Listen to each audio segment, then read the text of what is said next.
Olá pessoal, graça e paz, boa noite, tudo bem, meus amados, queridos? Vamos iniciar nossa aula, hoje aprendendo o que é a teologia, tá? Abra comigo Oséias, capítulo 4, versículo 6. Oséias 4, 6. Esse texto é bem conhecido, né? Todo mundo conhece, mas é um texto excelente para nós aprendermos sobre a importância de nós conhecermos mais a Deus. Estamos numa série de ministrações sobre os atributos do caráter de Deus, quem é Deus. Já falamos sobre a onisciência, onipotência, onipresença. E nosso último domingo de manhã falamos sobre a justiça de Deus. O texto sagrado diz, Oséias 4:6, o meu povo está sendo destruído porque lhe falta o conhecimento. Porque tu, sacerdote, e aqui é um puxão de orelha, né, na liderança, nos líderes, porque tu, sacerdote, rejeitaste o conhecimento, também eu te rejeitarei, para que não sejas sacerdote diante de mim. Visto que te esquecestes da lei do teu Deus, também eu me esquecerei dos teus filhos. Quanto mais estes se multiplicaram, tanto mais contra mim pecaram. Eu mudarei a sua honra em vergonha. Alimentem-se do pecado do meu povo e da maldade dele tem desejo ardente. Por isso, como é o povo, assim é o sacerdote. Castigá-lo-ei pelo seu procedimento e lhe darei o pago das suas obras. Né? Então, todo esse pecado, toda essa corrupção, toda essa desgraça que aconteceu no povo de Israel, bem como também na liderança religiosa, espiritual, aconteceu por falta de conhecimento. Vamos falar junto? A falta de conhecimento acaba gerando sofrimento desnecessário. Daí a importância da gente estudar a Bíblia, gente. Da importância de nós conhecermos a teologia. Teologia é o estudo de Deus, tá? É o estudo de Deus e tudo mais em relação a Deus. Então, quanto mais nós estudamos o Senhor, as coisas de Deus, as coisas relacionadas a Deus, mais nós estudamos a teologia. Theos, Deus. Logos, né? Logia, ciência ou estudo. Ciência ou estudo acerca de Deus, tá bom? Então, primeira coisa que a gente vê também aqui na teologia é a amplitude. Ou seja, nós falamos de um Deus que a teologia ela tem uma amplitude porque abrange Deus, abrange a criação, abrange a humanidade, abrange a salvação e abrange o futuro também. Sim ou não, gente? Sim, porque está tudo ligado em Deus. Deus é o centro de todo o universo criado. Então, quando falamos do homem, isso remete a Deus. Quando falamos da salvação, isso também remete a Deus. Quando falamos do futuro, isso remete a Deus, está aí a escatologia, né? Tudo que tem a ver com a criação e com as coisas criadas apontam para Deus, tá? Então a teologia também tem um objetivo: conhecer a Deus e aplicar a sua verdade à vida. Olha que coisa linda, né? Então, cada dia mais a gente vai conhecer mais a Deus, as coisas de Deus, as relações, as coisas relacionadas a Deus, a sua verdade e a vida. Até porque Deus é verdade. Quem foi que disse? Eu sou o caminho, a verdade e a vida. Ninguém vem ao Pai senão por mim. A verdade é uma pessoa e essa pessoa é Jesus, tá? Então a teologia ela nos ensina o que devemos crer e como devemos viver. Vocês acham que tem relação, gente? Como eu creio e como eu vivo? Sim ou não? Então a nossa teologia ela vai refletir diretamente com o nosso comportamento, com o nosso estilo de vida, com a vida que nós estamos vivendo, tá bom? Tudo isso aqui eu vou disponibilizar para vocês. Se não der tempo de anotar, gente, eu vou passando aqui rapidinho. Vocês depois vão ter em PDF, tá bom? Aí vocês podem imprimir, apostila, fazer do jeito que vocês quiserem. Então vamos ver aqui 4 motivos para nós estudarmos a teologia. 4 motivos. Por que o cristão deve ser um teólogo? Por que que eu e você, como crentes, precisamos estudar a ciência acerca de Deus, a teologia? Primeira causa, gente, para podermos obedecer os mandamentos de Deus. Sim ou não, gente? Sim. Porque se não conhecemos a Deus, a gente não vai dar crédito aos mandamentos de Deus. Olha o que diz Mateus 28:20. Ensinando-os a guardar todas as coisas. Então, na medida que a gente vai conhecendo a Deus, a gente vai obedecendo os mandamentos de Deus e vai guardando todas as coisas que Deus pede para cada um de nós. Então, vai nos ajudar com relação à obediência. Outra coisa interessante é para crescermos na fé, gente. Se nós queremos crescer na fé do tipo de Deus, precisamos conhecer mais e mais o nosso Deus. Lá em Daniel também diz: o povo que conhece o seu Deus torna-se forte. Pode fechar, pode fechar. Pega aqui, ó. Chegou todo mundo? Tá. Se precisar, daí tu abre lá para a turminha, tá bom? Então, o povo que conhece o seu Deus torna-se forte. Vamos falar junto? O povo que conhece o seu Deus torna-se forte. Quem aqui quer ser forte no Senhor? Então, nós temos que conhecer a Deus. E a teologia nos ajuda a crescer na fé, no conhecimento. E automaticamente, quanto mais nós conhecemos a Deus, mais nós vamos amar a Deus. Tá bom? Então é muito importante isso. Também a teologia nos ajuda para discernir a verdade do erro. Isso aqui é uma das grandes coisas importantes, gente. Tem muita gente, principalmente às vezes até líderes, pastores, obreiros, missionários, que não tem uma teologia refinada, não tem uma teologia sólida, não conhece a doutrina bíblica e acaba sendo levado por todo tipo de vento de doutrina. Ensinamentos errados, heresias, começa a falar besteira, começa a ensinar para os outros de forma equivocada. Tudo isso porque não tem uma teologia refinada. Quem aqui quer ter uma teologia refinada? Amém? Então, esse é o nosso objetivo. É claro que aqui, nessa matéria, nós estamos passando os principais tópicos sobre cada uma dessas 10 doutrinas bíblicas principais. Vamos ver se a gente consegue, nesse primeiro semestre, falar as 5 principais, as 5 primeiras, que é a bibliologia, nós estudamos na primeira aula. Hoje, a teologia. Se der tempo, nós já vamos entrar também na cristologia. Depois nós vamos falar sobre a soteriologia e assim por diante nós vamos estudando cada doutrina bíblica, tá bom? Então, discernir a verdade do erro. Para quê? Para evitar heresias, tá? O que é heresia, gente? Ensinamentos errados. Fala comigo, heresia é ensinamento errado. Vocês acham que existe muito ensinamento errado hoje? Sim ou não? Nas igrejas, em vários lugares, em várias comunidades, em vários movimentos eclesiásticos, existe um monte de abobrinha, infelizmente, por falta de teologia. Fala comigo, a falta de teologia promove heresias. Por isso que nós temos que seguir a doutrina dos apóstolos, seguir a doutrina bíblica, seguir a doutrina e ensinamento de Jesus, gente. Porque senão, infelizmente, a gente cai no erro e acaba levando outros no erro com a gente também. Por isso nós precisamos discernir a verdade e fazer a distinção entre verdade e erro, evitando heresias, tá bom? Quarto lugar, para fechar aqui, por que é importante nós estudarmos a teologia? Para unificar a igreja, gente. A unidade da igreja, a visão da igreja, a missão da igreja, mas principalmente a unidade da igreja, ela é baseada na doutrina, na teologia, nos ensinamentos que são dados naquele lugar, tá bom? Hoje mesmo me ligou um pastor, pediu uma orientação sobre as 4 posturas que existem no mundo evangélico sobre a Santa Ceia. Aí eu fui lá, fiz uma pesquisa, mandei o material para ele. Ele não sabia. Era um pastor de uma grande igreja, não sabia as 4 posturas.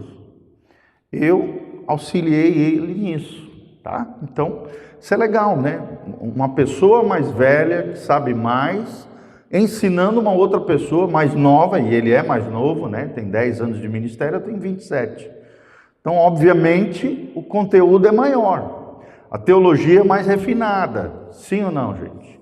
Sim. E ele reconheceu uma graça na minha vida, pediu uma ajuda, pediu um apoio para ele poder ministrar na igreja dele, uma igreja maior, né? Bem grande. Graças a Deus por isso. Então, assim, não tem a ver com o tamanho da sua igreja, o tamanho do seu ministério, não. Tem a ver com o tempo de caminhada com Deus, com o conhecimento que você tem das coisas de Deus. Amém? E isso unifica a igreja, até porque a visão da igreja dele é semelhante à nossa.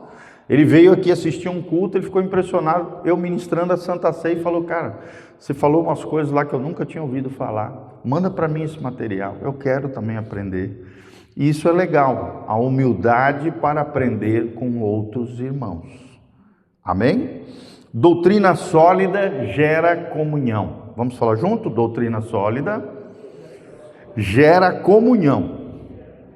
Então é importante, gente, principalmente nas coisas essenciais, nas coisas principais do cristianismo. Quem é Jesus? O que é a salvação? A salvação é pela graça ou pelas obras? Coisas essenciais que a gente ainda vai ver aqui detalhadamente nessa aula de teologia sistemática. Você vai ver que é essencial, as coisas primárias nós temos que pensar igual. Coisas secundárias a gente pode divergir, mas coisas primárias não. A encarnação de Jesus, a cruz de Cristo, a ressurreição, a volta de Jesus, a ascensão de Jesus aos céus. Isso é coisa primária, gente. A palavra de Deus é infalível, é inerrante, é toda suficiente. Isso é básico. Isso nós temos que pensar da mesma maneira. E o que é isso? Doutrina bíblica, tá? Doutrina teológica. Então, a doutrina sólida gera comunhão. Vamos lá. Quais são as características chaves de uma teologia sadia, gente? Em primeiro lugar, ela precisa ser bíblica. Ela não pode ser baseada em achismo. Eu pensei que era assim. Não. Em sentimento, ela tem que fazer parte das Escrituras, e as Escrituras têm autoridade final, têm autoridade maior do que os nossos achismos, do que os nossos pensamentos. Sim ou não, gente? Por isso que é legal sempre você responder com a Bíblia. Eu me lembro quando eu estava fazendo aula, em 99 para 2000 ali, fazendo meu curso teológico lá no México, no Cristo para as Nações, na cidade do México, México DF. Um dos nossos professores de aconselhamento bíblico, ele nos ensinou isso. O teu conselho não interessa. O conselho que interessa é o conselho de Deus. O teu conselho você vai errar. Os teus achismos, o que você acha. Agora, o conselho de Deus jamais haverá erros e falhas.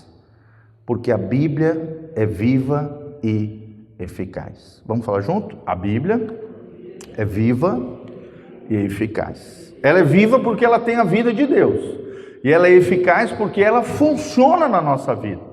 Por isso ela tem autoridade final. E a teologia, para ser sadia, para ser saudável, ela precisa ser bíblica. Segundo lugar, a teologia também precisa ser organizada, gente. Organizada. E por isso que se chama teologia sistemática. Sistemática fala de sistematização, organização das doutrinas bíblicas. Então, grandes teólogos, ao longo dos séculos, organizaram as principais doutrinas bíblicas, são 10 que a gente vai estudar aqui, organizaram as 10 principais doutrinas bíblicas no que se chama, os eruditos, os teólogos, os estudiosos, chamam de teologia sistemática. Vamos falar junto? Teologia sistemática. Por que sistemática? Porque é organizada, por tópicos, por temas, ok? Então agrupa ensinos por temas. Deus é a teologia. Homem é chamado de antropologia. Pecado é chamado de hamartiologia. Salvação é chamado de soterologia. E assim por diante. Eclesiologia, doutrina da igreja. Angelologia, a doutrina dos anjos. E aí fala do diabo, dos demônios, dos anjos de Deus. E assim por diante as demais doutrinas. Ok? Todo mundo está entendendo até agora? Beleza? Outra característica-chave de uma teologia sadia é que ela precisa ser contemporânea também. Ela precisa entrar no chão da vida. Ela precisa responder às questões atuais das pessoas, através das verdades eternas encontradas aonde, gente? Na Bíblia Sagrada. Ok? Então isso é tremendo, ó. Todo dia de manhãzinho, o pastor Giovanni faz o devocional. Sim ou não? Quem está assistindo aí o devocional? Todo dia. Hoje fizemos Gálatas 4. Gálatas capítulo 4. E o que nós estudamos, gente, em Gálatas? Eu sempre faço a leitura do texto, uma breve explicação do texto e depois uma aplicação do texto na nossa vida.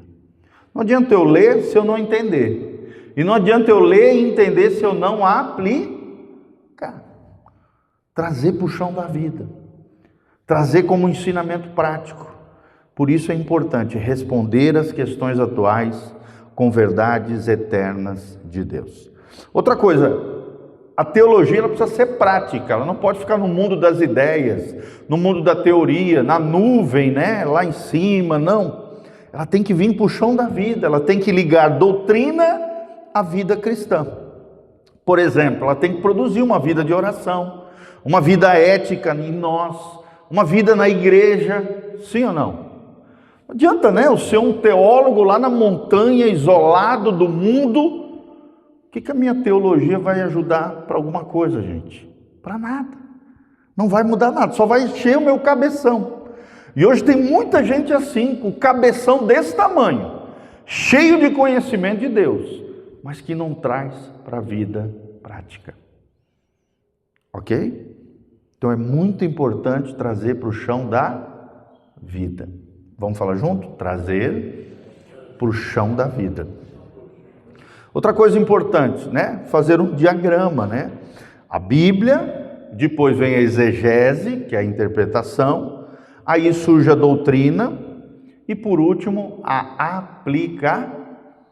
Primeiro você lê a Bíblia, depois você interpreta a Bíblia, depois você extrai a doutrina, os principais ensinamentos, e depois você aplica aquela doutrina na tua vida pessoal. Esse é o diagrama da teologia.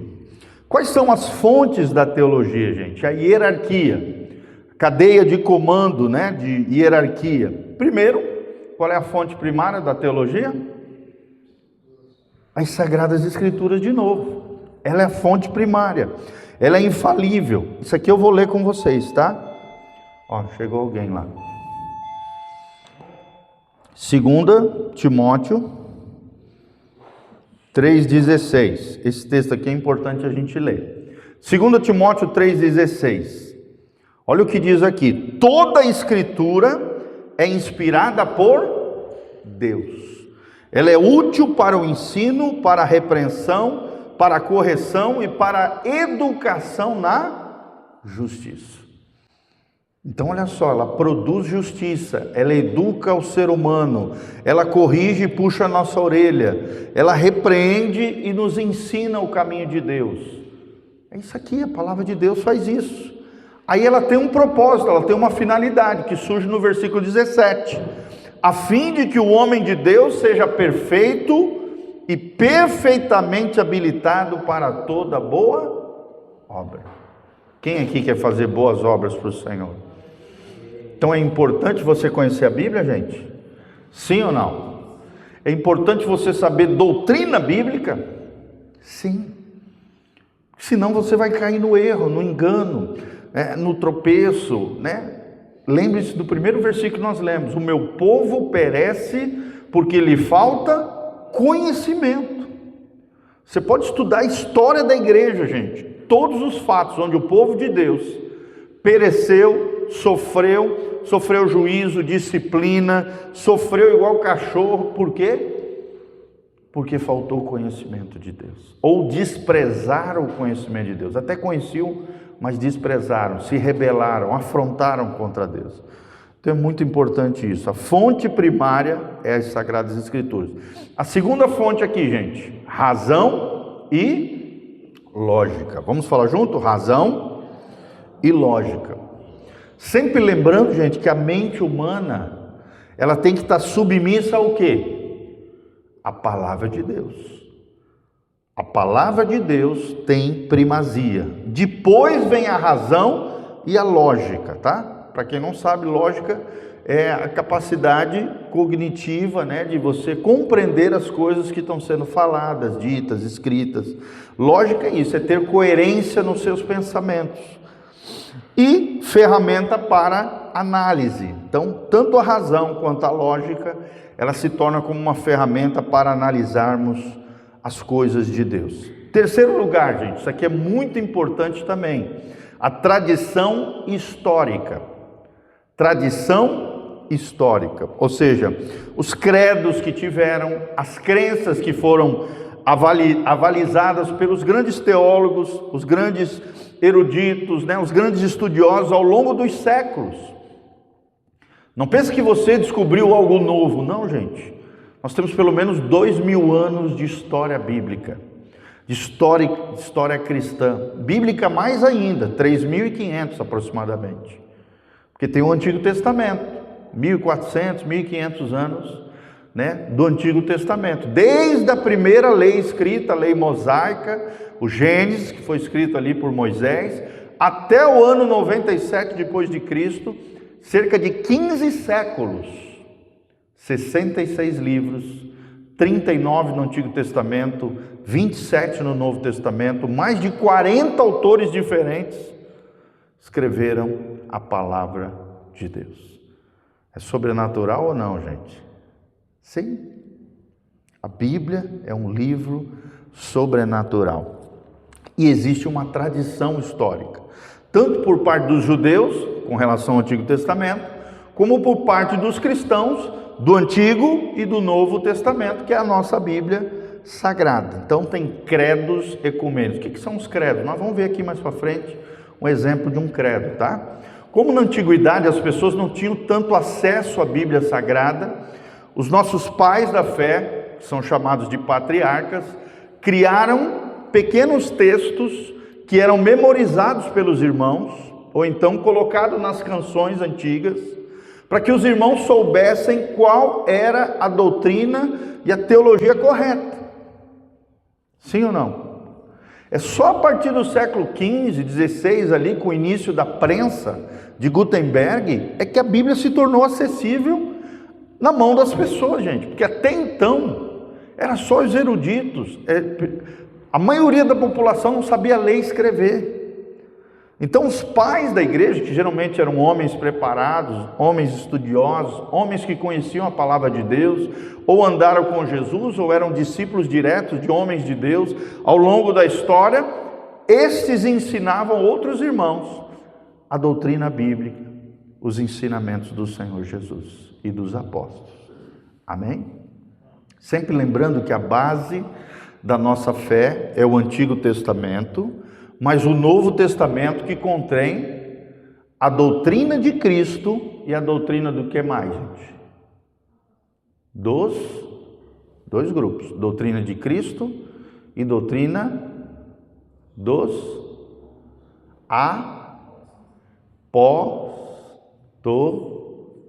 apóstolos. Fala comigo, doutrina de Cristo. Onde é que está a doutrina de Cristo? Nos 4 evangelhos. E o resto das cartas e epístolas, né? As cartas pastorais, os escritos bíblicos são a doutrina dos apóstolos. Homens que andaram com Jesus, homens que fundaram novas igrejas, homens que consolidaram a fé e a doutrina cristã, respaldados pelo próprio Cristo. Amém? Por exemplo, Paulo escreveu praticamente a metade dos livros do Novo Testamento. São 27 livros, Paulo escreveu 13. E talvez até 14, porque alguns acreditam que talvez Hebreus foi o próprio Paulo que escreveu. Ninguém sabe quem é o autor de Hebreus. Para Lutero era Apolo, tá? O grande pregador de Corinto lá, que a Bíblia menciona. Mas a gente não sabe, talvez tenha sido Paulo também. Então é muito interessante isso, tá bom? Fala comigo, tradição histórica. E por último, gente, lá em último lugar, também é importante, mas está lá no final da fila, a experiência pessoal. Vocês acham que a experiência pessoal é importante, gente, quando se trata do conhecimento de Deus? Sim. É o mais importante? Não, está lá no final da fila. Primeiro vem a Bíblia, depois vem a razão e a lógica, depois vem a tradição histórica e por último, também é importante, mas é o menos importante, ou está lá no final da fila em termos de hierarquia, como fonte da teologia, a experiência pessoal. É importante? Sim, mas ela precisa ser avaliada, sempre filtrada pela palavra de Deus. Irmãos, nós temos que tomar muito cuidado, nós estamos numa geração sentimental, emocional, sensitiva, que quer ter experiências com Deus, que quer sentir a presença de Deus. Nada contra isso.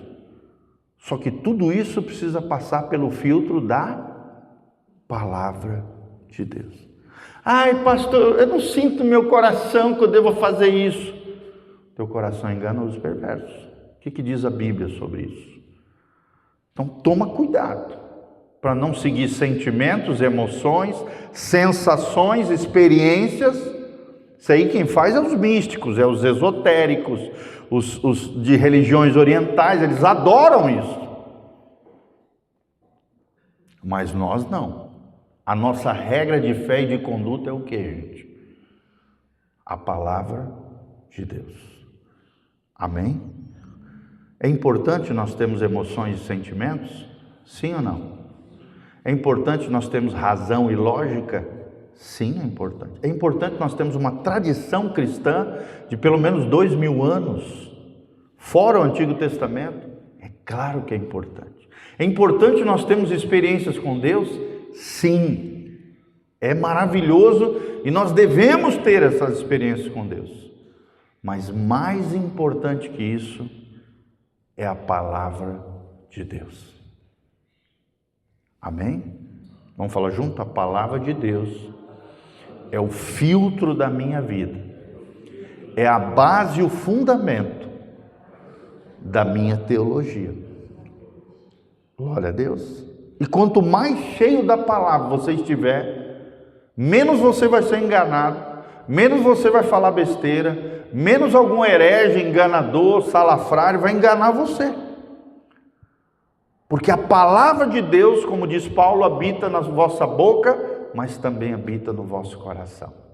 A boca fala do que o coração está cheio. Se teu coração está cheio da palavra, meu irmão, o que vai sair da tua boca é a palavra de Deus. Eu estava dando classe de batismo para a turminha que vai se batizar agora no início de setembro. Eu não precisei nem abrir a Bíblia, gente. Eu fui falando os temas e tal, só lembrando os tópicos ali no material. Os versículos eu fui falando de cor. De tanto ministrar esse curso de batismo para tanta gente, você vai memorizando a palavra de Deus e ela já sai de cor. Amém? Melhor do que você abrir a Bíblia, gente, e temos que fazer isso, glória a Deus, é a Bíblia estar dentro do seu coração e sair pela tua boca. Amém? Eu acho lindo quando a gente chega ali perto de Foz do Iguaçu. Quem já foi para lá tem um outdoor bem grandão assim, escrito assim: para vencer a tentação, cite de memória a palavra de Deus, gente. E é verdade isso. Você quer vencer a tentação, você quer vencer a carne, você quer vencer o mundo, você quer ter um filtro acurado, né, extraordinário na sua vida, seja cheio da palavra de Deus. Quem pode dar um glória a Deus? Tá bom? Olha como é importante tudo isso que vocês estão aprendendo. Então, uma advertência aqui, ó. Nenhuma fonte extra-bíblica pode sobrepor-se às Escrituras. Ah, um anjo veio falar comigo, o irmãozinho que veio lá da África veio falar comigo. Tudo bem, só que tudo isso vai ser filtrado por onde? Pela palavra de Deus. Nenhuma fonte extra-bíblica, ou seja, fora da Bíblia, pode se tornar uma teologia e uma doutrina para o meu coração. Então, tudo tem que passar pelo crivo da palavra de Deus. Ok? Então, quais são os desafios comuns quando estudamos a teologia? Primeiro deles, gente, algumas objeções e respostas, né? Algumas pessoas dizem, a teologia é só para os acadêmicos, é só para quem vai para o seminário, é só quem faz faculdade de teologia. Não, gente, todo cristão é um teólogo. Amém? Vamos falar junto? Todo cristão deveria ser um teólogo, porque teologia é conhecer a Deus. Então, todo cristão não é chamado a conhecer a Deus? Todo cristão não tem que aprender a doutrina bíblica? Todo cristão, como diz aqui, não tem que ser versado na palavra de Deus? Sim, como Paulo disse a Timóteo, procura apresentar-te a Deus como um obreiro que não tem do que se envergonhar, que maneja bem a palavra da verdade. Então, principalmente vocês estão fazendo esses cursos com a gente na terça-feira, aprimorando a vida espiritual de vocês, amadurecendo nas coisas de Deus. E não só vocês, gente, tem uma galera assistindo pela internet também. Escreve, deixa um comentário, fico muito feliz pelo material que a gente disponibiliza aqui na igreja. Por isso que a gente grava tudo. As pessoas escrevem semanalmente, várias pessoas para nós. Pastor, que bênção. Pastor, que legal esse material que o senhor disponibiliza. Gente de tudo quanto é lugar, gente. Pessoas de outras cidades. Pastor, quando é que o senhor vem instalar uma igreja Casa na Rocha aqui na nossa cidade? A gente precisa de uma igreja bíblica, a gente precisa de uma igreja cristocêntrica. Tem muitas igrejas na cidade, mas elas não são assim. E, gente, hoje isso é uma minoria. Igreja de oba-oba está cheio. Igreja de entretenimento está cheio aí fora. Mas igreja bíblica, igreja cristocêntrica, igreja que investe no ensino, gente, isso é importantíssimo. Amém? Independente do nosso tamanho, quantas pessoas nós temos aqui, gente, vamos fazer o melhor para a glória de Deus. Quem pode dar glória a Deus? Eu mesmo, como pastor, comecei fazendo seminário dentro da minha igreja. E ali Deus foi despertando esse desejo de me tornar um obreiro aprovado, um homem de Deus e assim por diante. Então, todo cristão é um teólogo. Segunda desculpa esfarrapada. A doutrina causa divisão, causa confusão na igreja. Pelo contrário, a verdade une. O erro é que divide as pessoas. Vamos falar junto? A verdade une. O erro é que divide as pessoas. Você pode ver, toda pessoa que causa sedição, facção, confusão dentro da igreja, é uma pessoa que está agindo debaixo de um espírito enganoso, um espírito de erro. Começa a fermentar o coraçãozinho dos irmãos, dizendo, o pastor falou isso, mas eu não acredito nisso, eu não creio nisso, eu acho isso aqui. E aí começa a fermentar, começa a jogar ali uma erva daninha, começa a jogar os irmãos contra o pastor. O que vai causar? Divisão. O cara não entendeu nada. O que é autoridade espiritual, o que é submissão, o que é obediência. Não tem humildade, acha que sabe mais do que o pastor. É um neném na fé, anda de fralda e acha que sabe mais do que alguém que se preparou. Entendeu, gente? Não que a gente saiba tudo, não, a gente não sabe tudo. Por isso, né, a gente continua sempre aprendendo, se reciclando, ensinando e ao mesmo tempo crescendo em Deus também, junto com vocês. Não estou me colocando aqui como bonzão, não. Mas todo homem de Deus precisa ser preparado, toda mulher de Deus precisa ser preparado, independente se você vai exercer algum cargo na igreja ou não. Esses que exercem alguma função, ainda mais. Amém? Glória a Deus. Ó, o Joãozinho mesmo. O Joãozinho às vezes pega, já grava uns videozinhos, já vai compartilhando que Deus ministrou no coraçãozinho dele. Imagina daqui a 2 anos aqui, terminando esse curso. Vai ter muito mais ferramenta, muito mais habilidade na fala, muito mais conteúdo para falar. Sim ou não? Sim, gente. E até hoje nós estamos aprendendo. Você tem que ser um eterno aprendiz. Fala comigo, humildade é ser um eterno aprendiz.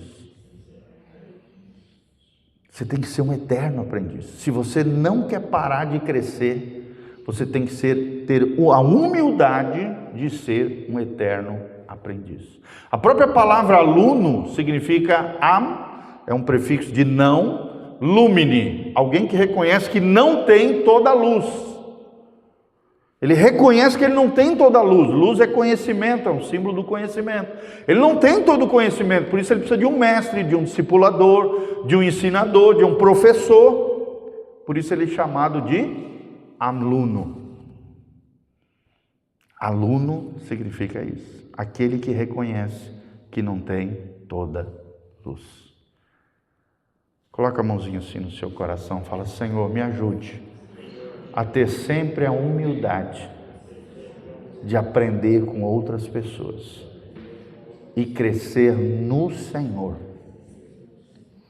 Amém? Outra coisa importante, outra resposta, outra desculpa esfarrapada para não estudar teologia. Eles dizem assim: basta amar a Jesus, não precisamos de doutrina. Não é assim não, gente. Quem ama Jesus ama a doutrina. Quem ama a doutrina, ama Jesus. E é gabaritado por Deus para amar mais e mais a Jesus. Amor e verdade são inseparáveis, gente. Sim ou não? O mesmo Jesus que disse: eu sou o caminho, a verdade e a vida, disse: eu sou a luz do mundo. Deus é amor também. Então, amor e verdade são duas coisas que caminham lado a lado. Jesus é a personificação do amor, mas ele é a personificação da sabedoria e da verdade. Sim ou não? Isso aqui é uma frasezinha de ignorante. E tem muito isso no meio cristão, tá? Eu não quero saber de teologia, eu quero é adorar a Deus. Para adorar a Deus você precisa ter doutrina. Você precisa saber quem é Deus. Você precisa aprender a como adorar a Deus corretamente. Você precisa aprender a orar de verdade. Olha a teologia da oração, gente. Você ora ao Pai, em nome do Filho, no poder do Espírito Santo. Vamos falar junto? Eu oro ao Pai, em nome do Filho, no poder do Espírito Santo. Olha a trindade aqui na oração. A teologia da oração. Pastor, qual é o jeito mais certo, mais bíblico de orar? É orar falando com o Pai. Claro que não é pecado, não é errado se você orar falando com Jesus, orar falando com o Espírito Santo. Não tem problema, porque os três são um. Mas o mais correto, biblicamente falando, e o modelo que Jesus nos deixou é: Pai nosso que está nos céus. Jesus orou para quem? Para o Pai. E Ele nos ensina a orar no nome dEle. E a viver no poder do Espírito Santo. Olha como é importante. Uma coisa simples, como a oração, precisa de fundamento, precisa de ensinamento, precisa de doutrina. E isso é lindo e é maravilhoso. Quais são os benefícios práticos da teologia, gente? O que vai me trazer de benefício, de bom para a minha vida? Primeiro, vai melhorar a tua adoração. Conhecer a Deus gerará um louvor profundo ao Senhor. Gente, cada vez que eu estudo mais isso que eu estou ensinando para vocês, sobre os atributos de Deus, o caráter de Deus, irmão, cada vez mais eu adoro mais o Senhor, eu consigo enxergar melhor quem é o Deus da Bíblia Sagrada. Mais as pessoas ficam impactadas, porque hoje quase não se prega sobre isso.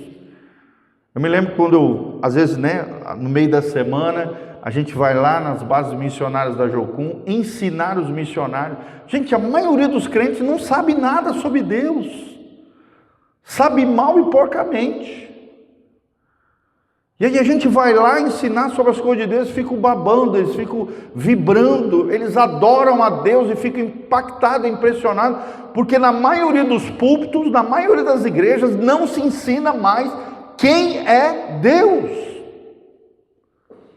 como é o caráter de Deus, o que significa a justiça de Deus, o que significa a santidade de Deus, o que significa Deus é bom. As pessoas não sabem, ficam perdidas, ficam vulneráveis a ataque de espíritos enganosos, de homens e mulheres inescrupulosos, se tornam presa fácil do inimigo, às vezes sofrem conflitos, angústias, tristezas, crises, colapsos tremendos, porque não conhecem ao Deus da Bíblia Sagrada. Então, quanto mais você conhecer a Deus, pela teologia, pela doutrina bíblica, mais você vai ter um louvor profundo, uma adoração genuína diante do Senhor. E hoje tem um monte de música cheio de heresia, cheio de sentimentalismo e pouca Bíblia. Diferente das músicas antigas, né, do cantor cristão, da harpa, que tinha uma teologia refinada, era escrita por homens versados na palavra, que usavam termos assim extraordinários. Hoje não, as músicas estão ralas, as músicas são sentimentais, as músicas têm pouca Bíblia, as músicas hoje estão antropocêntricas, centradas no homem e não em Deus. Não estou dizendo todas, tá? Estou falando algumas. Isso mostra o quê? A teologia rala, ou a ausência de doutrina e de teologia bíblica. Heresias. Ética é outra coisa que nos beneficia, vamos nos tornar pessoas mais éticas, mais corretas, direcionadas por Deus nas decisões morais, conhecendo quem é Deus, o que Ele espera de nós. Vamos ter a nossa mente transformada, Romanos 12:2. Não vamos nos moldar com o mundo, mas vamos experimentar qual é a boa, perfeita e agradável vontade de Deus. Quem quer conhecer isso? Amém? Terceiro, nós vamos ter mais esperança, gente. Quem conhece a Deus tem um coração esperançoso, alicerça a sua fé nas promessas de Deus.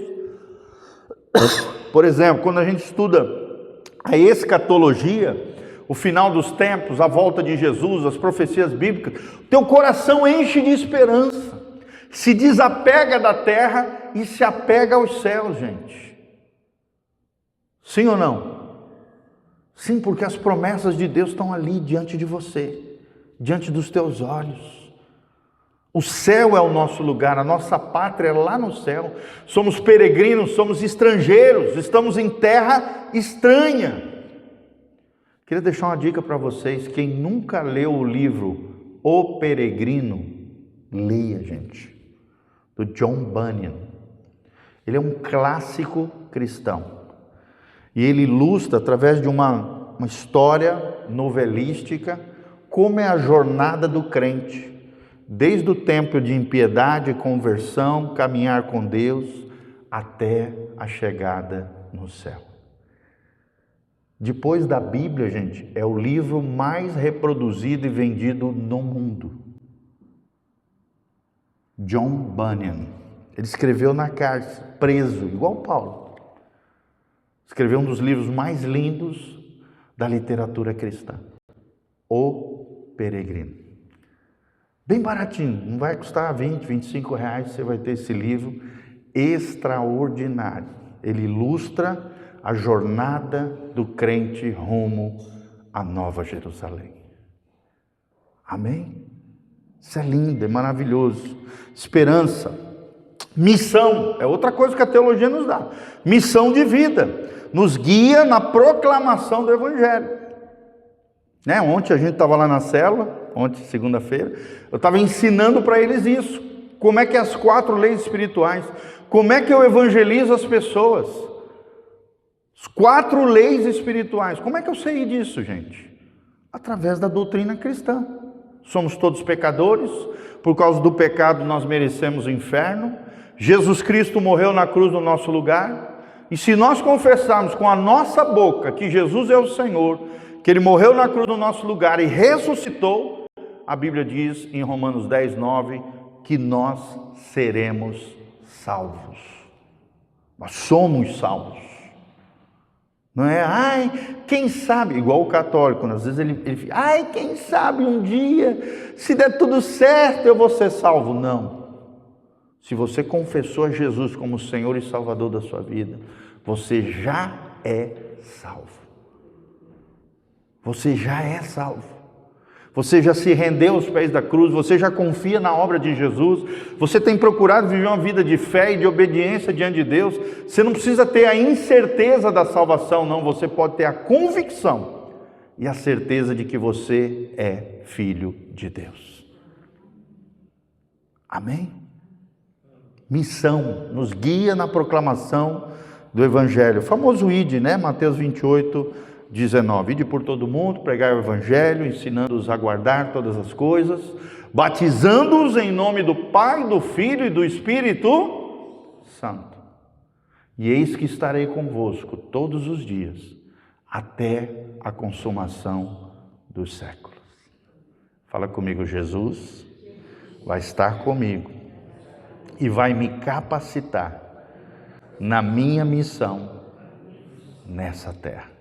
Deus nos capacita, Deus nos ajuda. E tudo isso é através do ensinamento da palavra. Então, uma frase para nós meditarmos, de um grande teólogo norte-americano, que nós usamos como base dessa matéria, tá? Wayne Grudem, ele diz assim: o estudo da teologia é um ato de adoração que nos leva à alegria na presença de Deus. Quanto mais estudamos a Deus, as coisas de Deus, conhecemos ao Senhor, mais nós nos alegramos no Senhor e na sua presença. O salmista diz isso: na presença do Senhor há plenitude de alegria, na presença do Senhor há delícias perpetuamente. Assim como a corça anseia pelas águas, assim a minha alma anseia por ti, Senhor. Olha que coisa linda, gente. A corça, vocês sabem, né? Um Bambi, né? Como se fosse um veado, não é? Tá? No sentido do animalzinho, lá da floresta. Assim como ele tem sede, ele tem desejo pela água, por chegar num riozinho, por beber, por comer do matinho lá da floresta. Assim eu e você precisamos ter fome e sede por Deus. Amém? Então estude as Escrituras, sempre com humildade, sempre com espírito de oração, sempre buscando transformação, batendo no peito e dizendo: Senhor, eu não vou usar essa Bíblia para ferir os outros, eu não vou usar essa Bíblia para mostrar que eu sou cabeção evangélico, eu não vou usar essa Bíblia para querer pregar para os outros algo que eu não vivo. Não, Senhor, eu preciso de transformação pessoal. Primeira mensagem tem que falar com você, gente. Primeiro você precisa pregar para você mesmo. E depois que a palavra estiver encarnada na sua vida, você vai ter autoridade para falar dessa palavra na vida de outras pessoas. Ela tem que gerar transformação, não apenas informação, mas transformação de vida. Amém? Então nós vamos passar rapidamente aqui uma introdução aos atributos de Deus. Por quê? Porque estamos estudando acerca de Deus. Não vai dar para ver todos os atributos. Segundo os especialistas, são mais de 100 atributos de Deus. Nós vamos ver só os principais rapidamente aqui. Eu estou pregando para vocês de forma mais detalhada uma ministração inteira sobre um atributo só. Então calma, espera aí, que daí você vai aprender nas ministrações do pastor Giovanni, tá bom? No último domingo, pela manhã, eu falei sobre a justiça de Deus. Tá bom? E aí eu fico sempre orando, eu tenho uma listinha lá de uns 10 atributos, pronto para pregar já. Está tudo prontinho, está no forno já. E além disso, há uns anos atrás, eu tenho 18 estudos sobre os atributos de Deus. Só que eu gosto de escrever tudo novo. Porque às vezes o que eu aprendi lá atrás, Deus já ensinou coisas novas aqui na frente. Então eu escrevo tudo de novo. De forma diferente, com uma outra ênfase, para a palavra ficar diferente. Mas a mesma base, a mesma essência. Ok? Deu? Trocar? Vou dar uma... Deu? Tá rolando? Beleza, então tá. Só fica de olho na luzinha do microfone, tá? Então vamos lá, gente. Uma introdução aos atributos divinos, ao caráter de Deus, às perfeições de Deus. Os atributos são qualidades essenciais que caracterizam a natureza de Deus e o distingue de toda a criação. Amém? Deus é igual a gente? Sim ou não? Nós somos a imagem e semelhança de Deus. Mas a criatura e o Criador são semelhantes, são iguais? Claro que não. Nós somos inferiores a Deus, muito menores que Deus. Deus é transcendente, ou seja, está para além de nós, é muito maior que nós. Só que, claro, existem características de Deus, nós vamos ver aqui, os atributos comunicáveis de Deus, aquelas características que Deus comunica a nós, que nos fazem sermos semelhantes ao Criador, no sentido de, pela graça de Deus, através do Espírito Santo, restaurarmos novamente, pelo Espírito, a imago Dei, que é a imagem de Deus em nós. E isso, por exemplo, essas três características nós não temos. São atributos exclusivos de Deus. Nós vamos falar sobre isso agorinha, tá? Então, princípios fundamentais. Primeiro, a inescrutibilidade de Deus. Inescrutabilidade de Deus. Ou seja, Deus só é conhecido através da sua auto-revelação. A grande perguntinha é: aonde Deus se revela ao homem, gente? Olha só. Deus é conhecido apenas pela sua auto-revelação. Somente aquilo que Ele quer que nós saibamos dEle. E o que nós sabemos dEle, nós sabemos através do quê? Da palavra. Através da palavra de Deus, nós recebemos de Deus uma revelação de quem é o Senhor. Mas quem revelou isso a nós? O próprio Deus. Por isso que é auto-revelação. Revelação do próprio Deus às suas criaturas pela palavra de Deus. Amém? Entenderam? O termo aqui técnico é inescrutabilidade. Ou seja, o homem por si só, sem Deus, é impossível de conhecer a Deus. Mas Deus se revela ao homem, se auto-revela ao homem através da sua palavra. Então, aquilo que Deus decidiu na sua soberania, que nós conhecêssemos acerca dele, nós o conhecemos através da auto-revelação de Deus, que é a Bíblia Sagrada. Alguma dúvida? Todo mundo está entendendo? Amém? Fala comigo. Deus se revela pela palavra. Então, se você não lê a Bíblia, você não vai conhecer Deus. Se você não aprender as doutrinas bíblicas, você não vai saber quem é o teu Deus. Outra coisa muito importante, gente, a unidade, né? Outros princípios fundamentais, né? Seus atributos, que também é conhecido como seu caráter, suas perfeições, também é chamado de suas facetas, não se contradizem, mas formam um todo harmonioso. Faz assim com a mãozinha, para você nunca mais esquecer. Faz assim, fala assim. Os atributos de Deus, com a mãozinha, faz assim. As perfeições de Deus, o caráter de Deus, eles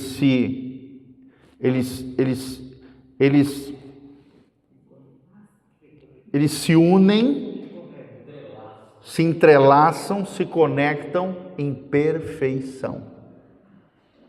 Essa palavra mesmo. Também recebendo, no jeito que você falou, eu sempre lembro do pastor Antônio. Sim. Pastor Antônio, ele fala, Deus não pode negar a si mesmo. Sim, por exemplo, exatamente. Nós podemos negarmos a nós mesmos, sim ou não? Que ele quer ser meu discípulo, negue-se a si mesmo, tome a sua cruz e siga-me. Aqui está falando da autonegação. Deus já não pode fazer isso. Por quê? Porque ele é imutável, ele é perfeito. Ele não tem do que se negar. Ele não tem. Porque dentro das suas perfeições, ele é um ser perfeito. Tá bom? Então ele tem essa unidade perfeita entre os seus atributos, caráter, essência, aquilo que Deus é. Elas nunca se contradizem, mas elas formam um todo harmonioso. Esse termo aqui é o mais correto, um todo harmonioso. Por isso Deus é perfeito. A perfeição é uma coisa divina, gente. Vocês já observaram que o ser humano sempre procura a perfeição? Você chega na casa de alguém, você vê um quadro torto, aquilo não te incomoda? Aí se você tiver liberdade, intimidade com a pessoa, você vai lá e ajeita o quadro, coloca alinhado. Sim ou não, gente? Por quê? Porque o ser humano, ele busca a perfeição. O estético, o belo, o harmonioso. Quem é que colocou isso dentro de nós, gente? Deus. Eu tenho uma palavra já preparada sobre isso. A beleza de Deus. Deus é um Deus estético. A própria estética, que é a ciência que fala sobre as perfeições, a beleza e tal, foi Deus que criou. O belo foi Deus que criou. Deus é belo nos seus atributos. Deus, a beleza da sua santidade, a Bíblia diz. Então isso é tremendo, gente. A santidade de Deus é bela, Deus é belo, Deus faz questão de coisas belas. Toda deformidade, coisa horrenda, feia, não é de Deus. É fruto do pecado ou é obra do diabo, mas não de Deus. Amém? A perfeição, cada atributo existe em um grau infinito, ou seja, sem fim, e absoluto, pleno, completo em Deus. Deus é bom o tempo todo, Deus é, então ele não pode ser mau. Ele permitiu a existência do mal, mas ele não é o responsável pelo mal no mundo. O mal ou é produzido pelos anjos que caíram, ou é produzido pelo homem que tropeçou na tentação desde lá do Éden. Amém? Permitir não significa ser responsável. Não é porque Deus permite que ele é responsável, não. São duas coisas diferentes. Sim ou não, gente? Sim. Vamos lá. Os dois tipos de atributos na teologia, tá bom? Primeiro é chamado de incomunicáveis. Ou seja, são exclusivos de Deus. Só Deus é independente, gente. Nós não somos. Nós dependemos de pessoas. Você depende de um frentista para botar combustível no seu carro, para você estar aqui nessa noite, sim ou não? Para você tomar café de manhã, comer um pãozinho quente, você tem que ir na padaria, e alguém levantou antes que você para fazer o pão que você está comprando na padaria para você comer. E antes disso, um agricultor plantou, colheu, o outro foi lá, né, transportou até a fábrica, o cara fabricou, e aí o vendedor levou até a padaria e assim por diante. Nós não somos independentes, nós somos interdependentes. Amém? A gente nasce dependente dos outros. Quando a gente atinge a maturidade, nós nos tornamos interdependentes. E quando a gente é adolescente, imaturo, a gente acha que é independente, mas não é. Sim ou não? O adolescente diz, não, meu pai é careta, ele não sabe de nada, eu que sei de tudo, eu sou bonzão. Ah, pai, nada a ver. Ele acha que é independente, mas não é. Quando você atinge a maturidade, gente, você percebe que todo ser humano é interdependente uns dos outros. Todos são importantes. Por isso o cristão precisa tratar todos de forma coigual, com isonomia, com igualdade, com respeito, com honra. Amém? Assim como Deus não faz acepção de pessoas. Nós também não podemos fazer, não podemos ser racistas, não podemos marginalizar pessoas, não podemos estigmatizar, desonrar. Isso não é de Deus. E a gente tem que cuidar, porque a gente tem tendência a isso, gente. Todo ser humano, por ter uma natureza caída, né, maligna, maldosa, tendenciosa para o mal, a gente tem tendência a julgar os outros, a ter preconceito, né, a marginalizar pessoas. Não gostei de fulano, isola ele. É isso. E a gente tem que ter dependência total de Deus. Interdependência de pessoas e dependência total de Deus. Agora Deus não precisa da gente para nada. Deus é o único ser independente de todo o universo criado. Até porque o universo foi Ele que criou. Sim ou não? Então esse negócio, Deus precisa de você. Já errou, já falou uma heresia. Deus não precisa de você. Deus está contando com você. Deus quer usar você, mas Deus não precisa de você nem de mim. Se a gente não responder ao chamamento de Deus, Deus tira a gente da jogada e levanta outro. Era para ser nós. Existe um lugar para nós no projeto de Deus, nesse mundo. Mas se nós não respondemos ao chamamento de Deus, Deus tira a gente da jogada, assim como fez com Saul, assim como fez com vários personagens na Bíblia, tirou eles da jogada e levantou um Davi, um homem segundo o coração de Deus. Sim ou não? Outro episódio, Deus tirou Vasti e colocou Esther no lugar de Vasti. Deus é assim. Se a gente não responder o chamamento de Deus, Deus é independente das suas criaturas. O plano e o projeto de Deus não vão parar por causa de mim e de você, por causa de nós. Isso é soberba humana. Se eu não for para o culto, o mover de Deus não vai descer. Coitado. O avivamento não vai chegar. Rapaz, quem promove o avivamento é Deus, não é o homem. Você pode carregar a chama do avivamento, mas quem produz o avivamento é Deus. Uma vez lá na Lagoinha, lá em BH, eles colocaram a Igreja do Avivamento. Aí vem um pastor de fora, um pastor americano, um profetão, missionário. Chegou e deu no meio do pastor. Falou: olha, quem vocês pensam que são? Vocês acham que vocês são o dono do avivamento? Vocês acham que só vocês são a igreja do avivamento? Pode tirar essa frase, que essa frase não é de Deus, está errado. Vocês acabaram de escrever e pregar aqui uma coisa que não é verdade. O avivamento é de Deus, não é da igreja de vocês. Aí o pastor se quebrantou humildemente. O pastor lá, né, o pai da Ana Paula, o Márcio, foi lá na frente da igreja, pediu perdão, se ajoelhou, se arrependeu, mandou todo mundo tirar aquelas frases da igreja. Teve a humildade de receber um puxão de orelha e corrigir uma atitude arrogante, prepotente, soberba, como se a igreja da Lagoinha fosse a igreja do avivamento. Não é, gente, o avivamento é de Deus. Amém? Aprenda isso. Só Deus é independente. Imutabilidade, né? O Deus que não muda, nós vamos falar mais sobre isso. A onipotência, o Deus que tem todo o poder. A onisciência, o Deus que conhece todas as coisas, tem sabedoria plena. A onipresença, Deus está presente em todos os lugares, ou abençoando, ou sustentando, ou julgando pessoas e criaturas. E aí vem o segundo tipo de atributos, que são chamados de atributos comunicáveis de Deus. Fala comigo, atributos comunicáveis. Aí sim, são refletidos no ser humano.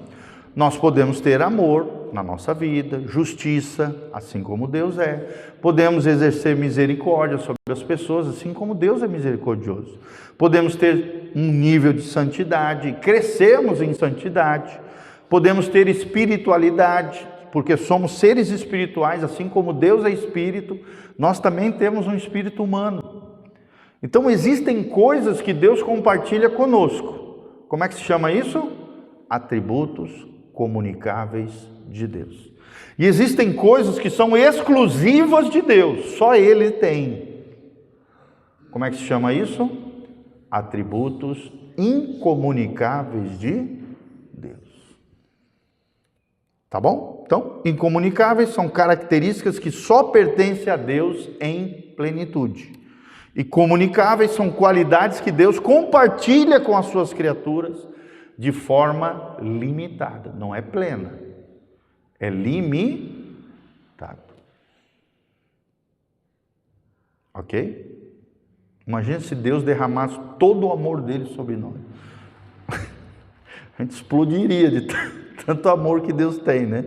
Então Deus coloca uma porção de fé, uma porção de amor, uma porção de justiça, uma porção de misericórdia em cada pessoa. Amém? Até porque nós somos seres limitados. Deus é ilimitado. A infinitude é só Deus que tem. Nós somos seres finitos, limitados, que têm começo, meio e fim. Ok? Todo mundo entendeu? Fala.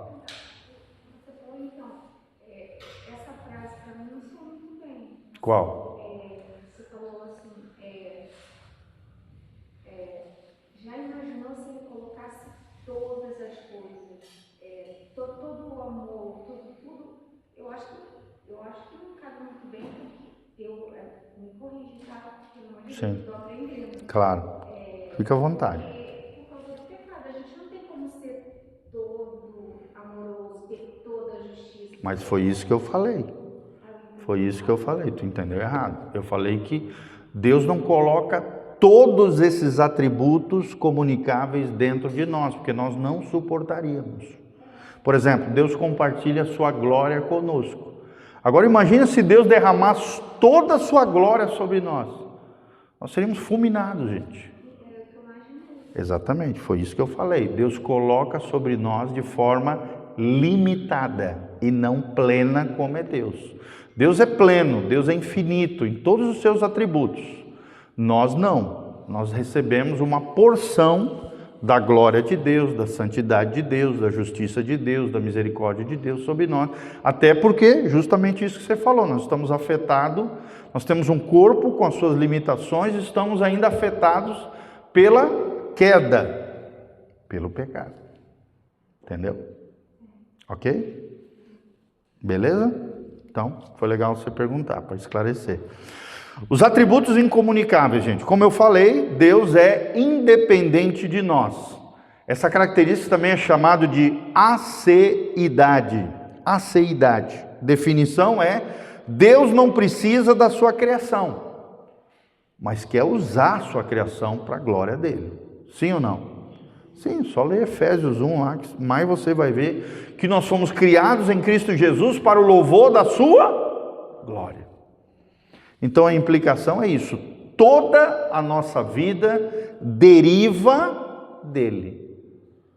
Ou seja, nós somos dependentes dele para existirmos, para vivermos, para respirarmos e etc. Agora Deus não. Deus não depende da gente para nada. Ele é autoexistente. Vamos falar junto? Deus é independente e autoexistente. Ele é a fonte de toda a existência. Nós só existimos por causa dele. Ok? Todo mundo entendeu? Imutabilidade, gente. Definição: Deus é perfeito e não muda em essência nem nas suas promessas. Ok? Deus não muda o seu caráter. Deus não muda a sua essência, suas promessas, não. Nela está o sim e o amém de Deus, está lá em Coríntios. Então, um equívoco comum é as pessoas acharem que Deus é imóvel, então. Deus não tem como se mover. Não. Deus se move, Deus não tem imobilidade. Mas com relação à sua essência e o seu caráter, sim, ele é imutável. Imutável é uma coisa, imóvel é outra. Ok? Todo mundo entendeu? Beleza? Ele age no tempo, por exemplo. E ele pode, às vezes, por exemplo, dar uma profecia condicional. Olha, eu vou trazer um juízo sobre vocês. Mas daí o povo se arrepende, Deus muda aquela sentença. Mas não mudou o seu caráter, a sua essência, as suas promessas, aquilo que ele tinha dito. Ele não mudou a sua essência. Ele mudou a sentença. Que antes viria uma desgraça sobre o povo de Israel. Mas como eles se arrependeram, como Nínive também, né, lá em Jonas. Hoje eu vi essa história de Jonas. É interessante. Nínive se arrependeu, a sentença de juízo mudou. Porque era uma profecia condicional. Mas o caráter justo, amoroso, misericordioso de Deus não mudou. E por isso que ele enviou Jonas, o profeta, para que mudasse aquela sentença que ele mesmo havia dito, mas que era condicional.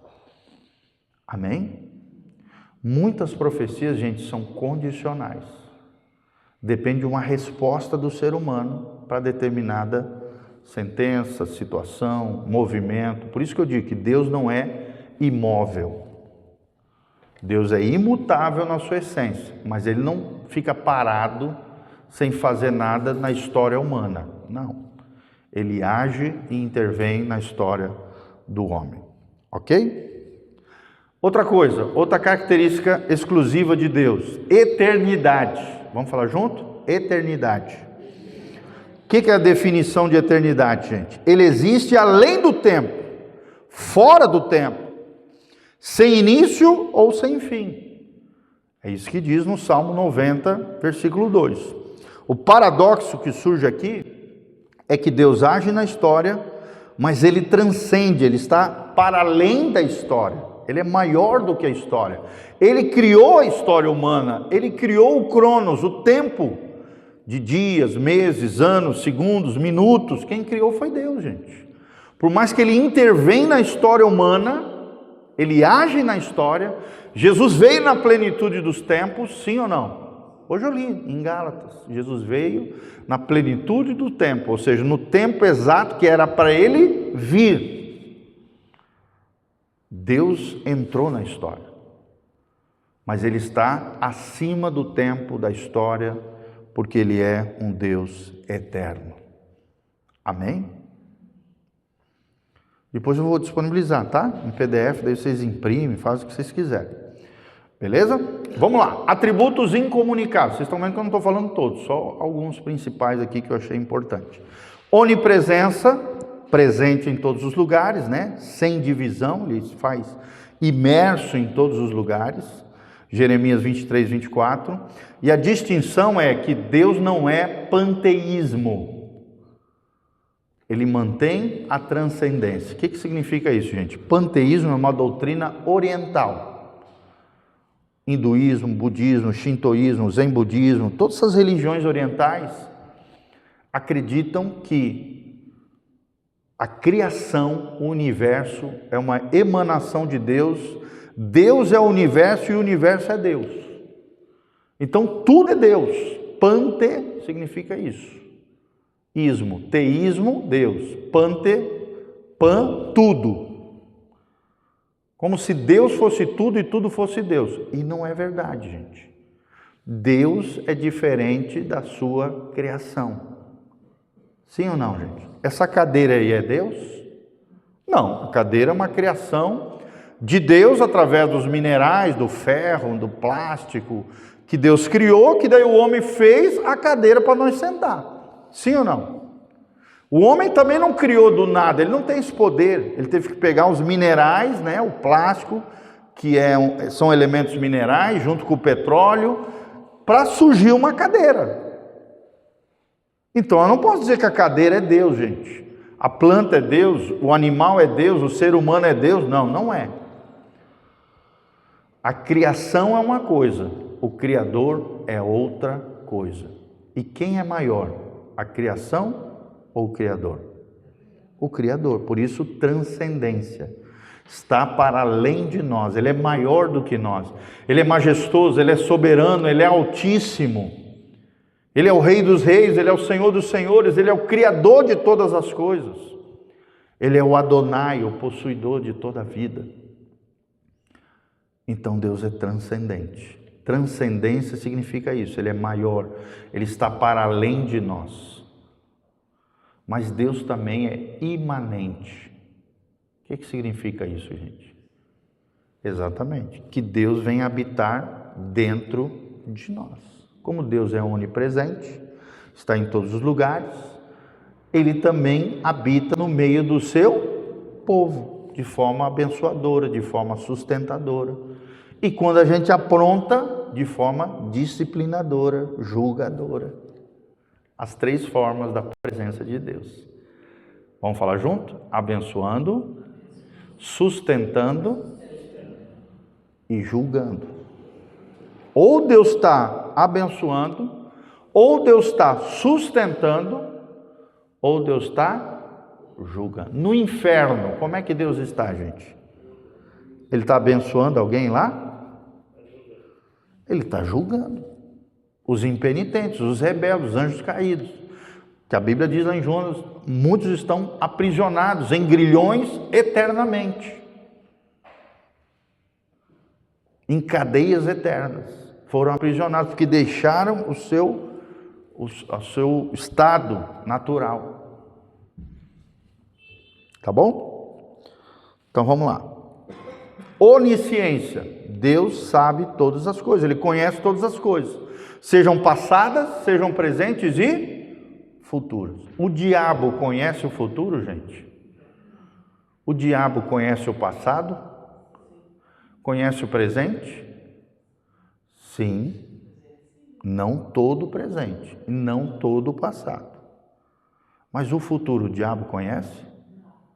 Não conhece. O futuro pertence somente a Deus.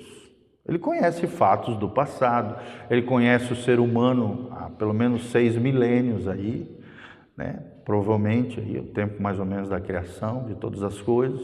Ele tem muita sabedoria, inteligência absurda, sobrenatural. É um ser que é muito mais inteligente, muito mais extraordinário que nós no sentido de capacidade. Mas o poder dele é limitado. Inclusive o conhecimento dele é limitado. Ele não tem toda a sabedoria, ele não tem todo o conhecimento do passado, do presente, muito menos do futuro. Do futuro ele não conhece nada. Ele tem possibilidade de chutômetro, de chutar e às vezes acertar. Sim ou não, gente? Por quê? Por isso que às vezes, né, determinados feiticeiros e tal, conseguem chutar o futuro e acertar, gente. Porque eles estão movidos por demônios. E os demônios, o diabo e os demônios conhecem o ser humano há pelo menos 6 mil anos. Fala, João. Pastor, no caso assim, pelo próprio conhecimento que ele tem da Bíblia, Também. ele conseguiria saber então o futuro, se nós estamos vivendo no tempo já do fim dos tempos, ele conseguiria saber isso. Isso ele sabe, porque ele conhece a Bíblia do começo ao fim, tá? Então, o que está revelado na palavra, o diabo sabe muito bem. Ele usou a palavra contra Jesus na tentação, sim ou não? O diabo conhece a palavra? Sim, o exemplo é a tentação de Jesus. Então, o que está revelado na palavra profeticamente, inclusive o fim dele, ele sabe, porque isso já está descrito na palavra. Mas ele não conhece fatos fora isso com relação ao futuro. O dia e a hora que Jesus vai voltar, ele não sabe. Ele não sabe os detalhes com relação ao futuro que só Deus sabe. Ok? Então, onisciência é isso. Deus conhece todas as coisas, passadas, presentes e futuros. Salmo 139, de 1 a 6, fala sobre a onisciência de Deus. De 1 a 6. Então, nós vemos uma tensão aqui, divina e humana. Ele sabe as nossas escolhas, mas não as anula, nos dá liberdade. Ele sabe o que nós vamos escolher, as decisões que nós vamos tomar, mas Ele respeita as nossas decisões, as nossas escolhas, a nossa liberdade, o nosso livre-arbítrio. Ele não as anula e nos responsabiliza com relação às escolhas que nós fazemos. Sim ou não? Sim. 1 João 3:20, tá bom? Então vamos lá. Atributos comunicáveis, que são aqueles que Deus comunica a nós, comunica ao ser humano. João, pega o outro microfone, só para a gente trocar aqui para não acabar. Ou me dá um toquezinho quando acabar, quando fizer sinal aí, tá? Não fez, né? Fica de olho aí, tá bom? Senão ele corta o som. Beleza? Vamos lá então. Atributos comunicáveis, atributos que Deus comunica a nós seres humanos. Primeiro deles, a bondade, gente. Deus é bom? Sim ou não? Fala comigo. Deus é bom o tempo todo. Deus é bom. Definição da bondade de Deus, gente. Deus é a fonte de todo o bem. Tiago 1,17. Aplicação da bondade de Deus. Seu amor se estende até aos inimigos. No sentido de que Deus nos deu uma bondade e Deus espera que nós amemos até os nossos inimigos. Sim ou não? Inclusive Deus nos amou, mesmo nós sendo inimigos de Deus. Sim ou não? Sim, a Bíblia diz que nós éramos filhos da desobediência, inimigos de Deus. Hoje nós somos amigos de Deus por causa da obra da cruz, por causa de Jesus. Mas outrora nós estávamos mortos, nossos delitos e pecados, éramos filhos da desobediência, inimigos de Deus. E Deus foi bom conosco. Deus nos amou. Sim ou não? O amor de Deus é incondicional. Vamos falar junto? O amor de Deus é incondicional. Segundo atributo que Deus compartilha conosco, a sua santidade, gente. Definição de santidade é separação absoluta do pecado. É possível a gente se separar do pecado, gente? Sim ou não? Sim. É claro que em Deus, nele não existe pecado, ele não pecou, ele é imaculado, ele é perfeito, é diferentemente de nós, tá? Mas sim, podemos dizer não ao pecado. E qual é a consequência da santidade comunicada a nós? Deus exige santificação do seu povo. 1 Pedro 1,16. Sede santos, porque eu, Senhor vosso Deus, sou santo. Quem caminha com Deus precisa andar em santidade. O caminho de Deus é um caminho de santidade. O que a Bíblia diz? Bem-aventurados os puros de coração, porque esses verão a Deus. Quem quer ver Deus aqui? Levanta a mãozinha e fala: Senhor, eu quero. Nós queremos ver Deus agindo na nossa vida, na nossa família, nas nossas escolhas, no nosso futuro. Precisamos ser puros de coração. Pureza é outro significado de santidade. Santidade significa consagração, dedicação exclusiva, separação de tudo aquilo que é impuro e é do mal. Pureza moral. Santidade. Justiça, gente. Deus age sempre com retidão. Nesse negócio, Deus faz curvas tortas. Isso daí não existe. Deus é reto. Deus não tem linhas tortas, igual, não. Pelo contrário, tudo que está torto, só Deus pode endireitar. Não é igual é o Tchan lá, né? Pau que nasce torto, nunca se endireita. Não. Deus tudo está torto, até que Deus endireite. Deus pode endireitar a nossa vida, gente? Sim ou não? O nosso caminhar com Deus pode ser endireitado, ser mais reto cada dia? Sim. Então, duas dimensões aqui. A justiça punitiva, que é Deus punindo os pecadores quando não se arrependem, condenando eles eternamente no inferno. Justiça punitiva, condenatória. Mas existe uma outra justiça, que é a justiça restauradora. Eu falei sobre isso domingo de manhã. O que é a justiça restauradora, gente? É Deus, através de Jesus, da obra da cruz, derramando sobre nós a justiça de Deus. É o que a gente chama na teologia de justificar. Deus declarando eu e você justos perante Ele em amor. Por quê, gente? Porque a gente colocou a nossa fé e a nossa confiança no justo. Quem é esse justo? Sou eu e você? É nós que somos bonzinhos para ir para o céu? Sim ou não? É pelos nossos méritos que nós somos salvos? É pelas nossas boas obras? Ou pelos méritos de Jesus?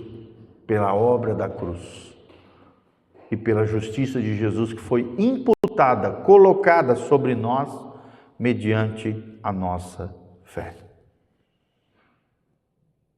Amém? Justiça, tá? Outro atributo, o amor, né? A palavra original, ágape, doação sacrificial pela criação. Onde é que foi isso? Na cruz. E o ápice disso foi a encarnação de Jesus, quando Jesus se tornou homem, habitou entre nós, e a crucificação de Jesus. É o ápice do amor de Deus por nós, pecadores.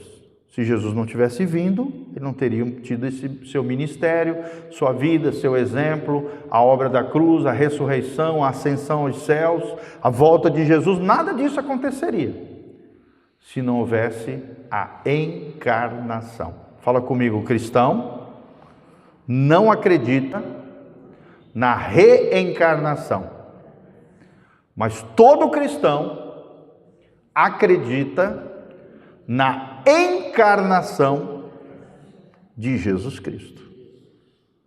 E o Verbo se fez carne e habitou e vimos a sua graça e verdade, cheio de graça e cheio de verdade. E vimos a glória como unigênito de Deus Pai. Amém? Olha que coisa linda, graça, verdade e glória de Deus. Foram manifestos na encarnação de Jesus de Nazaré. Misericórdia, gente. Vamos falar junto? Misericórdia.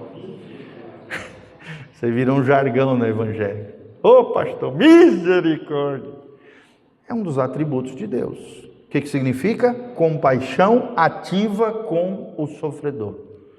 Toda vez que você se sensibiliza, sente compaixão, se mobiliza, ajuda alguém que está sofrendo, você está exercendo um atributo divino, chamado misericórdia. Miséria, cardia.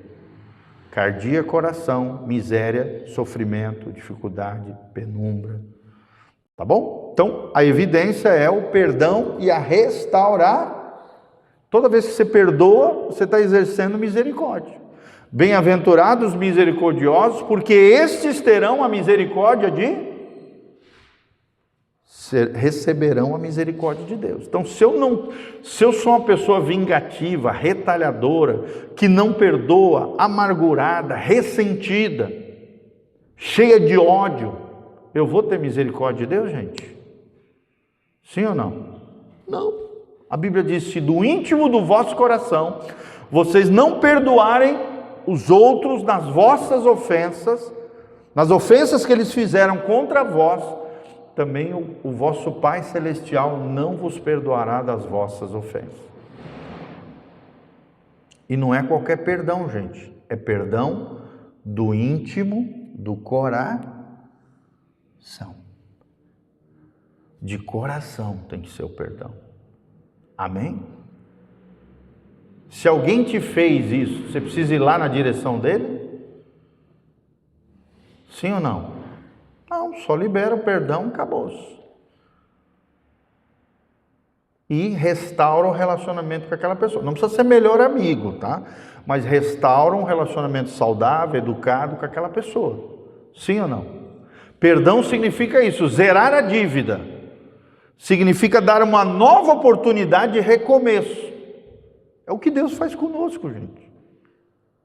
Cada vez que nós pisamos na bola, Deus libera perdão. Ele zera a nossa dívida e dá a oportunidade de um novo começo. Então, perdão e restauração faz parte da misericórdia de Deus.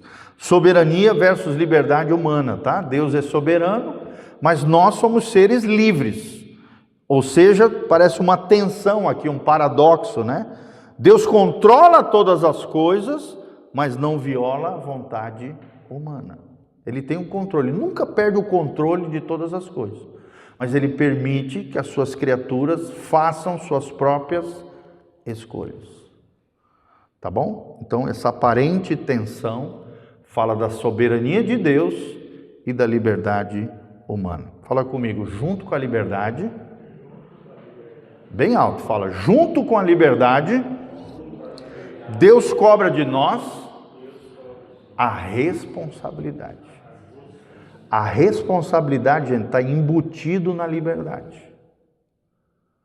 Tudo me é lícito, mas nem tudo me convém. Tudo me é lícito, mas não me deixarei dominar por nenhuma delas. Nem tudo é bom para você. Você pode fazer qualquer coisa, mas nem tudo é bom para você. Você pode fazer qualquer coisa, só que tem algumas coisas que podem te escravizar e te detonar, te destruir. Então não convém, não faça. Ok? Vamos lá, estamos terminando aí, mais 15 minutinhos. A Trindade e seus atributos, gente. A unidade na diversidade, né? Todos os atributos de Deus são compartilhados igualmente pelo Pai, pelo Filho e pelo Espírito. Então o Pai é bom, o Filho é bom também? O Espírito Santo é bom? Sim, gente.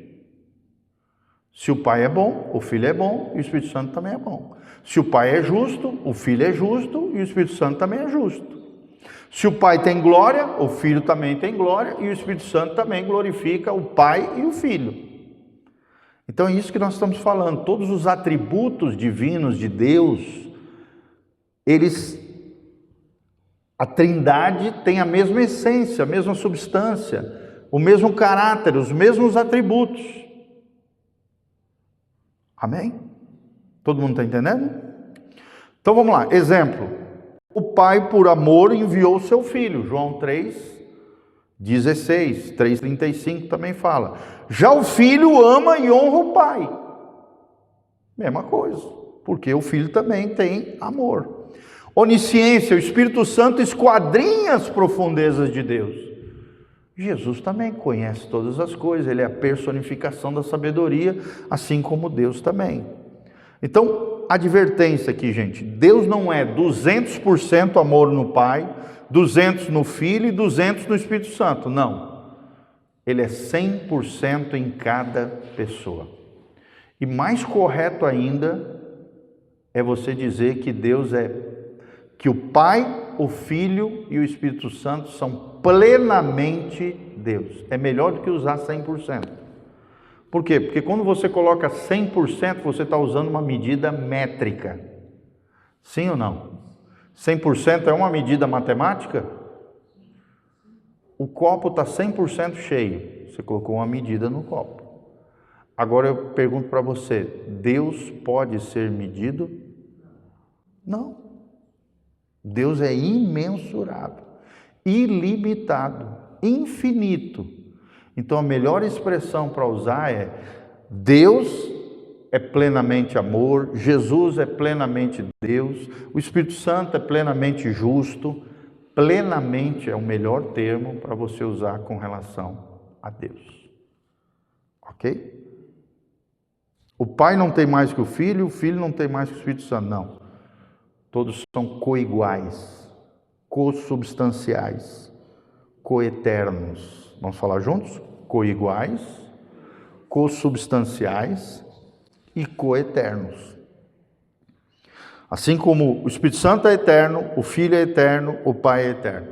Assim como o Espírito Santo tem uma substância, atributos, caráter, essência, o Filho também tem, o Pai também tem. Então eles compartilham de toda a mesma essência, um do outro. Mas ao mesmo tempo são três pessoas distintas: o Pai, o Filho e o Espírito Santo. Amém? 3 pessoas, há um só Deus, e todos os 3 são plenamente Deus. Vamos falar junto? Essas são as 3 verdades básicas sobre a Trindade, tá? Vamos falar comigo? O Pai, o Filho e o Espírito Santo são Deus. São 3 pessoas divinas. Todas elas são plenamente Deus. E a terceira verdade, há um só Deus. Então a Trindade são 3 pessoas distintas, todas elas são plenamente Deus e há um só Deus. Esse é um resumo objetivo, rápido, do que é a Trindade bíblica. Claro que todos os detalhes a gente não sabe, é um mistério divino, eterno, a gente só vai compreender na sua abrangência e totalidade quando a gente estiver diante de Deus. É um mistério divino, os antigos chamavam, que nos fascina. Sim ou não? Sim. Lindíssimo, tá bom? Por que isso importa? Estamos já terminando aqui. As implicações práticas. Na adoração, quando conhecemos os atributos de Deus, isso acaba gerando em nós um temor reverente. Quanto mais você conhece a Deus, mais você teme a Deus. Sim ou não, gente? Quem não teme a Deus é porque não conhece a Deus. Quem pinta, borda, apronta, não está nem aí para Deus, não conhece o Deus justo, santo, reto, fogo consumidor, horrível coisa cair nas mãos de Deus, não conhece a Deus. Na confiança, nós podemos confiar porque Deus é imutável, ao mesmo tempo Deus é bondoso, então isso nos passa segurança nas promessas de Deus.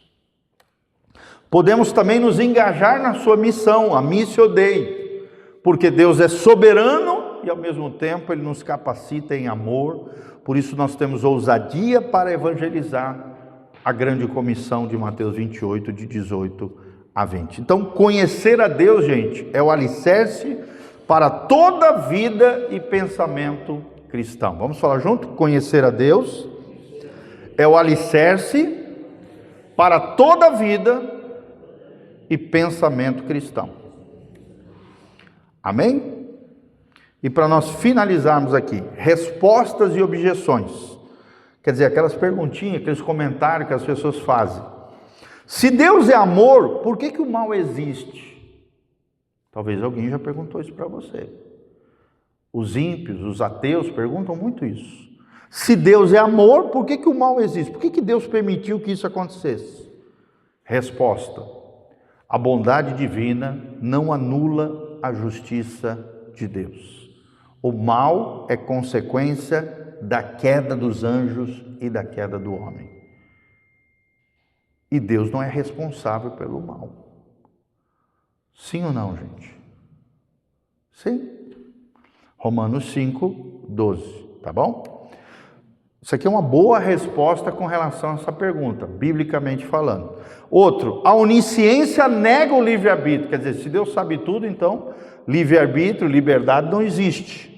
Resposta, conhecer é diferente de causar. Deus opera dentro das escolhas humanas e Deus está para além das escolhas e da liberdade humana. E existem coisas que Deus intervém também na história, sim ou não? Sim. Deus move, tem um versículo de Provérbios que diz assim: Deus move o coração do rei conforme lhe apraz. Então tem coisa, meu irmão, que Deus intervém e acabou-se. Ele raramente intervém, mas dentro dos seus propósitos divinos, dentro dos seus decretos, dentro da sua história, dentro das profecias bíblicas, se precisar intervir, Deus intervém. Ele age na história humana e nunca deixa de ser soberano e de respeitar as escolhas livres também das suas criaturas, tá bom? E a Trindade divina, então, nós vamos parar por aqui. Beleza, gente? Estamos tudo aqui. Gostaram? O que vocês acharam? Pode fechar lá. O que vocês acharam?